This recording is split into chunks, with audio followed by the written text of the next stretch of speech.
তিনি কিছুক্ষণ পরে তার গলায় ফাঁসির রশি দিয়েছেন। তিনি সংগঠনের হকের কথা ভুলেন। এক সময় এই সমস্ত স্টেজে যারা সামনের সারিতে বসত, আজকে তাদের সবাইকে আল্লাহ তাআলা তার কাছে নিয়ে গিয়েছেন। আমরা অসন্তুষ্ট নই, আমরা আল্লাহ পাকের সন্তুষ্টির উপরে সন্তুষ্ট। শুধু রব্বুল ইজ্জতের দরবারে মিনতি, তিনিও যেন তার এই গোলামদের উপর পুরোপুরি সন্তুষ্ট হয়েছেন। সৌভাগ্যের দিক থেকে আমি সবচেয়ে বঞ্চিত। শহীদ সেক্রেটারি জেনারেল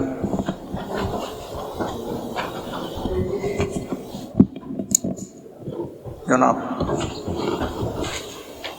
আলী আহসান মোহাম্মদ মুজাহিদের কারাগারের ভিতর থেকে লেখা নাসিহা এই সংগঠনের জন্য আজকে আমাদের হাতে বই আকারে তুলে দিচ্ছে তাফিন পাবলিকেশনস,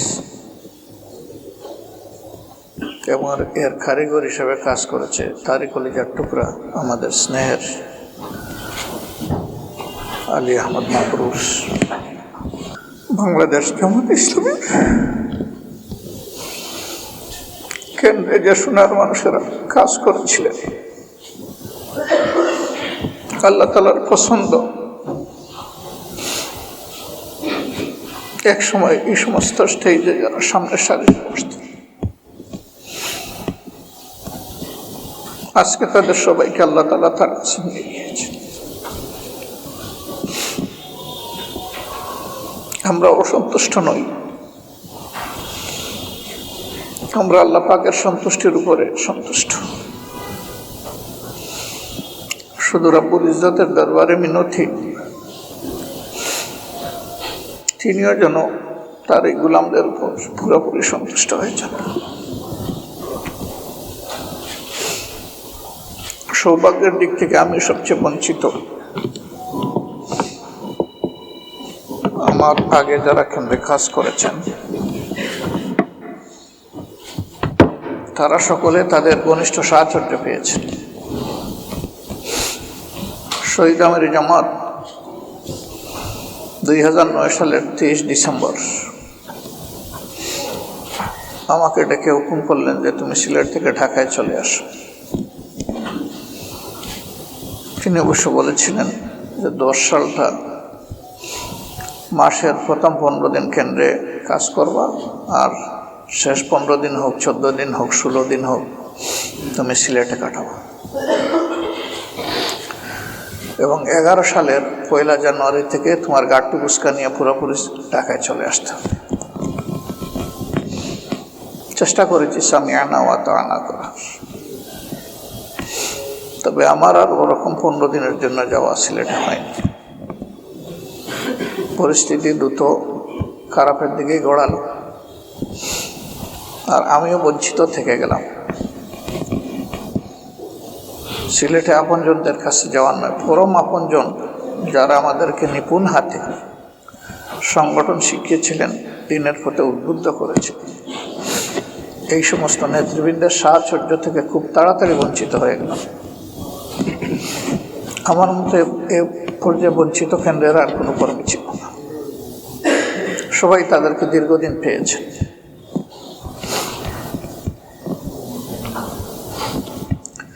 যে বইটা আমি দেখলাম নেড়ে ছেড়ে, এটার চেয়েও তিনি অনেক বেশি কিছু। তিনি এটার মধ্যে সীমাবদ্ধ না। যখন সরকার পরিচালনার অংশীদার হলেন, প্রথম দিন আমাদেরকে জানিয়ে দেওয়া হলো যে আমাদের সফরের যে অংশ সরকারি কাজের সাথে সম্পৃক্ত, এইটার ব্যয়ভার, যানবাহন, যাতায়াত, খাদ্য, পানীয় সব কিছু বহন করবে সরকার। আর যে অংশটা সংগঠনের সাথে সম্পৃক্ত, ওখানে গাড়ি, খাদ্য, সব কিছু যা আছে সব কিছু বহন করবে সংগঠন। আমরা চেষ্টা করেছি সারা দেশে ওনাদের এই নাসিহা বুঝার এবং পালন করার। একবার তিনি সিলেট সফরে গেলেন, আগেই আমাকে বললেন যে আমার ওয়াইফের কথা বললেন, ওরে বলবা যে ও যেন রান্না করে পাঠায়, থাকবেন সার্কিট হাউসে। আমি বললাম হ্যাঁ, আমি আপনার কর্মীকে আপনার হুকুম বা ডিজায়ার যেটা বলেন আমি জানাই দেব। আমার মিসেসকে জানালাম, সে বললো উনি যদি আমাকে কর্মী স্বীকার করেন তাহলে আমার হাতের রান্না আমার বাসায় এসে খেতে হবে, আমি সার্কিট হাউসে পাঠাবো। সার্কিট হাউসে আমার চাইতে আরও ভালো রান্না বাড়া করার লোক আছে, বাবুর্চি আছে, সরকারি বাবুর্চি, তারা খাবে। এখন সেক্রেটারি জেনারেলকে আমার সালাম দিবা, বলবা যে উনি যেটা চয়েস করবেন সেটাই ফাইনাল। উনি যদি বলেন যে সার্কিট হাউসে বসে খাবেন তাহলে বাবুর্চি হবে সার্কিট হাউসের বাবুর্চি, আর উনি যদি বলেন যে তার কর্মীর হাতে রান্না খাবেন তাহলে এই বাসায় এসে এই বাচ্চাকে দেখে যেতে হবে। আমি বললাম যে বাসাকে কিছু বদলাইতে পারবো? বলে না, আমার বাসা হুবহু ওনাকে পৌঁছাবো। বাসাটা কড়া ছিল, আবেগঘন ছিল। আমি আবেগের কথা না বলে কড়াটাই বলে দিলাম। উনি বললেন কবুল, আমি তোমাদের বাসায় যাব। এটা বললেন না যে আমার এই টাইট সময়ের ভিতরে পারবো কি সময় সমন্বয় করা, অন্যান্য কাজ আছে, কিচ্ছু বললেন, সাথে সাথে রাজি হয়ে গেলেন। সেই দিন থেকে আমি সবক নিয়েছি এবং এখন চেষ্টা করি বাকি জিন্দেগির পরবর্তীতে কোনো জায়গায় খেতে হলে আমি জিজ্ঞেস করি এটা কার বাসা, কোথায় রান্না হবে। তো কর্মসূচিতে যেখানে যাই, খুব টাইট না হলে, তারা যদি আমার শ্বাস বন্ধ অবস্থায় না রাখে, আমি বলি যে না, আমি বাসায় গিয়ে খাবো, এখানে আনবেন না কষ্ট করে। আমি আমার দায়িত্বশীলকে দেখেছি যে তার নেতা, তার একজন কর্মীর একটা চিন্তাকে তিনি কিভাবে সম্মান করেছেন। এটা আমার জীবনের লেসন। মাবরুর বলে নাই, প্রকাশ করে নাই পুরোপুরি বিষয়টা, যে একটা বিষয়ে শহীদ পরিবারকে আমরা সহযোগিতা করেছি। বিষয়টা এমন, ছাত্র জীবনে আমি পরম শ্রদ্ধার সাথে স্মরণ করছি হযরত মৌলানা আব্দুল আলী রাহিমাহুল্লাহকে। তিনি বলেছিলেন যে আমার একটা সন্তানকে আল্লাহর জন্য আপাদমস্তক আলিফ টু গিয়া আমি ওয়াকফ করে দিতে চাই, এটা হলো আলী আহসান মুজাহিদ। এবং তিনি তার পিতার এই কথা স্মরণ করেই তার জীবনের সমস্ত কার্যক্রম পরিচালনা করেছেন। কঠিন সময়ে তার নাম ছিল মারুফ ভাই, এটা হয়তো আমরা অনেকেই জানি না। আমরা ওনাকে আলী আহসান মোহাম্মদ মুজাহিদ হিসাবেই জানি। তিনি আসলে মারুফের উপরেই ছিলেন। মুনকার থেকে আমাদের দেখা মতো তিনি অনেক বলেছিলেন। কারা এই নামটা দিয়েছিল আমি জানি না, এই নামের যথার্থ বাস্তবায়ন, আবার পিতা যে নামটা রেখেছিলেন সেটারও যথার্থ বাস্তবায়ন। আমি তার গায়ে কোনোদিন তখনকার আমলের আমার হিসাব মতো 600 টাকার মধ্যে কোনো কাপড় দেখিনি। তিনি যেভাবে রেজাউল করিমের মতো অনেককেই পরামর্শ দিতেন, নিজে কিন্তু সেটাই ফলো করতেন। তার ইন্তেকালের পরে শহীদ পরিবার আমাকে তার কিছু জামা কাপড় উপহার দিল স্মৃতিস্বরূপ। আমি তাদের কাছে কৃতজ্ঞ, খুব যত্নে রেখে দিয়েছি। সেই পরেতে উল্টাইয়া দেখলাম যে আমার আইডিয়ার কোনো বেশ কম শেষ পর্যন্ত হয়নি, ওইটাই আলহামদুলিল্লাহ। তিনি চলে যাওয়ার আগে শেষমেশ পরিবারকে ওসিয়ত করেছেন, সাংগঠনিক জীবনে আমার হাতে অনেক খরচপাতি হয়েছে, চেষ্টা করেছি সতর্ক থাকার, তারপরেও মানুষ আমার ভুলভ্রান্তি হতে পারে। এই জন্য কাফারা স্বরূপ তোমরা আমার পক্ষ থেকে সম্ভবত 3 লক্ষ বা 2 লক্ষ, আই এম কনফিউজড, 3 লক্ষ, অনেক দিনের ব্যাপার। তো বললেন যে এই টাকাটা সংগঠনের হাতে পৌঁছে। যখন সম্মানিত পরিবারের সদস্যের পক্ষ থেকে জানানো হলো, আমরা খুবই বিব্রত হয়ে গেলাম। আমরা তো ওনাকে দুধের মতোই সাদা দেখেছি,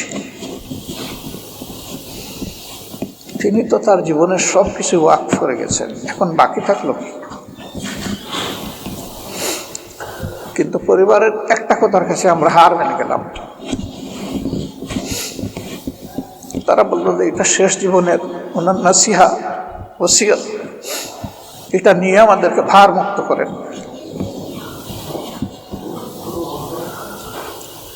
একজন দায়িত্বশীল কতটা সতর্ক হলেন, তিনি কিছুক্ষণ পরে তার গলায় ফাঁসির রশি দিয়েছেন। তিনি সংগঠনের হকের কথা ভুলেন। আদর্শ স্কুল নারায়ণগঞ্জের তিনি প্রিন্সিপাল ছিলেন। এরপরে সংগঠন দিয়ে যে তাকে এনেছিল, তিনি আসলে তিনি সংগঠন এবং সংগঠন মানে তিনি, এরকম অবস্থা ছিল। আজকে অনেকে ফুল টাইমার হোল টাইমার শুনলে একটু যেন কি কি মনে করেন। এটা বিশাল স্যাক্রিফাইস। এই সমস্ত লোক অন্ধ ছিলেন না, বোবা ছিলেন না, হাত পা ভাঙ্গা ছিল না, পঙ্গু ছিলেন না, মস্তিষ্ক বিকৃত ছিলেন না, তারা ইম্বেসাইল ছিলেন না। আল্লাহ তাদেরকে উচ্চ মেধা দিয়ে, নৈতিকতা দিয়ে, শারীরিক সামর্থ্য দিয়ে পয়দা করেছিল। 10 জনের মতো তারা এই সমাজে পেশা বেছে নিতে পারতেন, যে কোনো উন্নত পেশা। তারা পেশা বেছে নিয়েছেন জান্নাতের পেশা। এইরকম লোকদেরকে যারা অন্যভাবে দেখে তাদের নিয়ে কথা বলে, এরা আসলে ছোট লোক, এটা হীনমন্যতা। তারা ছিলেন হযরত আবু বকর সিদ্দিক রাদিয়াল্লাহু তাআলা আনহুর সঠিক অনুসারী। খেলাফতের বোঝা ঘাড়ে ওঠার পরে কাপড়ের বোঝা নিয়ে তিনি বাজারে যাচ্ছিলেন। ওমর ইবনুল খাত্তাব রাদিয়াল্লাহু তাআলা আনহু তার হাত ধরে থামাই দিলেন, কোথায় যান আপনি? তিনি বললেন যে আমি আমার পরিবারের জন্য হালাল রুজির সন্ধানে যাচ্ছি। বললেন যে এতদিন আপনি পরিবারের প্রপার্টি ছিলেন, এখন আপনি উম্মার প্রপার্টি। এখন এই কাপড়ের গাঁটটি আপনি আর বহন করতে পারবেন না। এখন উম্মার বোঝা আপনাকে বহন করতে হবে। সে বোঝা ফেলে দিয়েছিলেন, সে বোঝা রেখে দিয়ে উম্মার বোঝা কাড়ে তুলে নিয়েছিলেন। ওমর ইবনুল খাত্তাব রাদিয়াল্লাহু তাআলা আনহুর কলিজার টুকরা স্ত্রী একইদে বললেন, খলিফাতুল মুসলিমিন,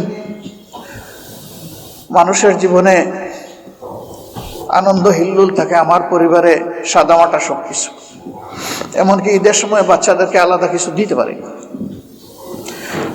তা আমি ঈদের জন্য বাচ্চাদের জন্য কিছু জমিয়ে রেখেছি, মেহরবানি করে এটা দিয়ে বাচ্চাদের জন্য এক্সট্রা কিছু ঈদের খরচ করব। কিচ্ছু বললেন না, পুরো অ্যামাউন্টটা নিয়ে নিলেন স্ত্রীর হাত থেকে। বায়তুল মালের খাজানার যিনি দায়িত্বশীল তাকে ডেকে বললেন যে এই টাকাটা আমার পরিবারে যা রেশন দিয়েছিলেন এটাতে ফেরত, এটা লাগে নাই অবশিষ্ট।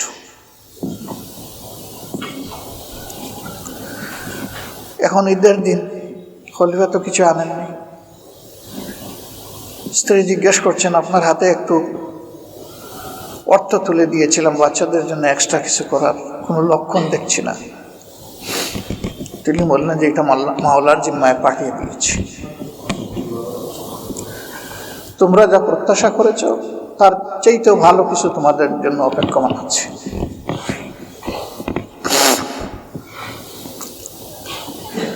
শহীদ আলী হাসান মোহাম্মদ মুজাহিদের জিন্দেগির এই শেষ ওসিয়ত, সেটাই আমাদেরকে স্মরণ করিয়ে দিচ্ছে, আমাকে, আমার সহকর্মীদেরকে। এই পথে আমরা যারা চলব, আমাদেরকে পূর্ণ স্বচ্ছতা নিয়ে চলতে হবে, আমানতদারি নিয়ে চলতে হবে। শুধু সংগঠনের নয়, যে কোনো মাখলুকের কোনো আমানতের হিসাব আমার কাছ থেকে নেওয়া হবে, শুধু মানুষ নয়। এই কথা মনে করেই আমাদের চলতে হবে। এই বইয়ের পাঠকরা তখনই উপকৃত হবেন যখন নিজের জীবনের সাথে মিলাইয়া দেখবেন এ সাহিত্য, এ রচনা আমার সাথে কতটুকু মিলে। গরমিল দূর করতে হবে আর মিলের উপরে আমল করতে হবে, তাহলে তার এই উপহার আমাদের জন্য 16 আনা সার্থক হবে ইনশাআল্লাহ। আমি এই পরিবারের জন্য বিশেষভাবে দোয়া করি আল্লাহর দরবারে, এই শহীদদের রক্তের উত্তরাধিকার রুহানি উত্তরাধিকার, জিসমানি উত্তরাধিকার তারা পেয়েছে। আল্লাহ যেন তাদের সকলকে শহীদ আলী আহসান মোহাম্মদ মুজাহিদকে আল্লাহ যে যোগ্যতা দিয়েছিলেন সেই একই নিয়ামত যেন তাদেরকেও দান করেন। এবং মওলার দরবারে আরও বিনীত হব যদি এর চেয়ে তো বেশি যদি আল্লাহ তাদেরকে দান করেন। আমি গভীর দুঃখ প্রকাশ করছি, শহীদ পরিবারগুলো আমাদের কাছে আমানত এবং আমাদের সম্পদ। মুখে বলি কিন্তু হক যে তাদের আদায় করতে পারি না, যেভাবে খোঁজখবর নেওয়া তা যে পারি না। মাঝে মাঝে নিজেকে ছোট মনে হয়, অপরাধী মনে হয়। একটাই আশা যে দুর্বল ভাইটি মনে করে আপনাকে আপনারা ক্ষমা করে দেবেন। আমি এমন একটি মানুষ, ছাত্র জীবনে সারা দেশের দায়িত্ব পালনের একদিনেরও আমার কোনো অভিজ্ঞতা নেই। 10 সালের 1 জানুয়ারি থেকে কেন্দ্রে আসার আগে সেই অভিজ্ঞতা আমার কর্মজীবনেও নেই। আবার আমাদের মাতার তাজ নেতৃবৃন্দের সাহায্য পাওয়াটাও আমার হলো না। বিদ্যুতের চমকের মতো সামান্যটা আছে। মায়ের যে সন্তানটা দুর্বল থাকে তার জন্য মায়ের সবচেয়ে বেশি দরদ ভালোবাসা থাকে। এ কাজ করতে পারে না, কিন্তু খাওয়ার সময় মা আগে তার পাতেই ভালো জিনিসটা উঠে দেয়। কেন? মা বুঝেন যে আমার এই সন্তানটা দুর্বল, আমি না দেখলে আমার একে আর কেউ দেখবে না। তা আমি যেহেতু সমস্ত দায়িত্বশীলদের মধ্যে দুর্বলতম দায়িত্বশীল,